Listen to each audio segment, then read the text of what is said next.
আর আশ্চর্যের বিষয় হচ্ছে জিতেও বিজেপি শান্ত থাকছে, আর হেরেও তৃণমূল নেতাদের একাংশ মারমুখী হচ্ছে। দলের বিরুদ্ধে তাদের নেতাদের মুখ খোলার ঘটনাটাকে অনেকে অবশ্য মনে করছেন এটা ওই তলায় গদি বেছানো আর কি, যাতে ডিগবাজিটা তার উপরে খেতে খুব একটা অসুবিধে না হয়। কিন্তু ঘটনা হচ্ছে দেরি করে হলেও যে অভিযোগগুলো তারা তুলছেন হঠাৎ করে এখন, যে উদ্দেশ্যেই তুলুন, অভিযোগগুলোর সারবত্তা সবসময় কি অস্বীকার করা যাচ্ছে? প্রতীক যাইল ক্যামাক স্ট্রিট অফিসে আমায় ডাকে এবং আমার কাছে 14 লক্ষ টাকা চায় তৃণমূল ছাত্র পরিষদের জেলা সভাপতির জন্য। এই দেবজিৎ সরকারের মতো বহু মানুষ আইপ্যাক আর অভিষেক বন্দ্যোপাধ্যায়ের বিরুদ্ধে মুখ খুলছেন।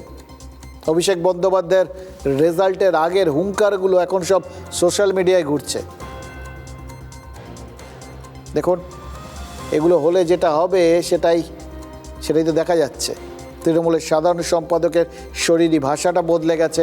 আগে গাড়ির ছাদে উঠে আলটিমেটাম দিতেন, এখন গুটিয়ে গেছেন। 5ই মে মমতা বন্দ্যোপাধ্যায়ের ওই সাংবাদিক বৈঠকে খানিকটা জড়সড়ই ছিলেন।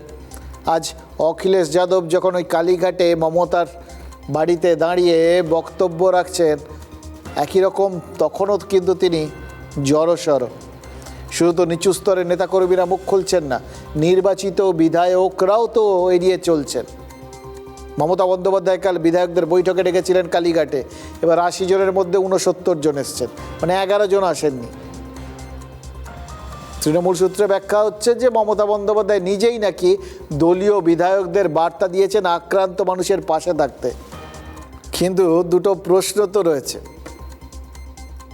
ওই 80 জনের মধ্যে শুধু 11 জনকেই আক্রান্ত মানুষের পাশে থাকার বার্তা দিতে হলো, বাকি 69 জনের ওই মানুষের পাশে দাঁড়ানোর কোনো তাগিদ নেই, প্রয়োজন নেই।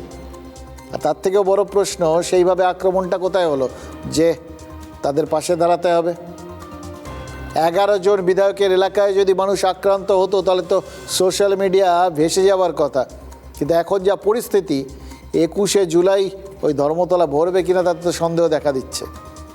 আর ধর্মতলা যদি বা ভরে, এই যে রেটে লোকজন ডিগবাজি খাচ্ছেন, বা এইভাবে নির্বাচিত বিধায়কের মধ্যেই যদি 11 জন না আসেন, তাহলে এই ধর্মতলার মঞ্চটা ভরবে তো? ভাবুন তো, 2.5 মাস পরে তো সেটা কতজন টিকে থাকবেন সে তো সন্দেহ দেখা দিচ্ছে।